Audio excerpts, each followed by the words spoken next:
تیسری شق ہم نے یہ کیا ہوا ہے کہ بہت سارے لوگ جو عوام الناس ہیں اور کسی بھی دوسرے لوگوں کی تکفیر کرتے ہیں، ان کو کفر کی نسبت کرتے ہیں۔ بہت سارے ایسے قوانین آئے ہوئے ہیں پاکستان میں بھی، ہمارے دوسری ممالک میں بھی، کہ آپ کسی اور کو جب تک کہ آپ کے پاس کوئی شرعی جواز موجود نہ ہو کفر کا فتویٰ نہیں لگا سکتے۔ اور خاص کر ایک ہمارے ہاں یہ رواج بن گیا ہے کہ ایک چھوٹے سے مسئلے کو اٹھا کے اس پر فوراً کفر کا فتویٰ لگایا جاتا ہے۔ تو شورا نے یہ فیصلہ کیا ہے، سلسلہ عالیہ نقشبندیہ صیفیہ کے اس مرکزی شورا نے، کہ کسی بھی عام سالک کو یہ اختیار نہیں ہے کہ وہ کسی اور بندے کو کفر کا فتویٰ لگا لے بلا شرعی جواز کے۔ کفر کے فتویٰ لگانے کے لیے یا تکفیر کرنے کے لیے علماء کرام موجود ہیں، اور علماء بھی متبحر علماء ہیں، حتیٰ کہ مومن کی، مسلمان کی اقوال میں تعویلات پائے جاتے ہیں۔ بہت سارے ایسے قول ہوتے ہیں جسے بظاہر کچھ دکھائی دیتے ہیں، لیکن اس کی تعویل کی جائے تو اس کا مصداق اور وہ بات بہت اچھی نکل جاتی ہے۔ اس کی تفصیل میں نہیں جانا چاہتا کہ تعویلات کتنے ہوتے ہیں، ساروں کو پتہ ہے کہ کیسے کیسے مومن کے قول میں تعویل کی جائے۔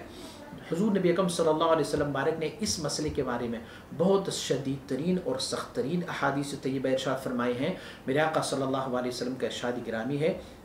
لا یرمی رجل رجلا بالکفر ولا بالفسوق الا ارتدت علیہ ان لم یکن صاحبہ کذالک۔ کوئی بھی بندہ کسی دوسرے بندے کو فاسق یا کافر کہہ دیں اور وہ بندہ فاسق یا کافر نہ ہو تو وہ فسق اور کفر پلٹ کے اسی بندے پر خود آ جاتا ہے۔ اسی لیے اس تکفیری مسئلے میں احتیاط کی جائے، اور پوری علمی تحقیق اور شرعی نقطہ نگاہ کے بعد ہی اگر کسی پر کفر کا فتویٰ لگایا جائے تو اس کے لیے ایک بنیاد علماء نے رکھا ہوا ہے۔ ہر وہ بندہ جو ضروریات دین کی منکر ہو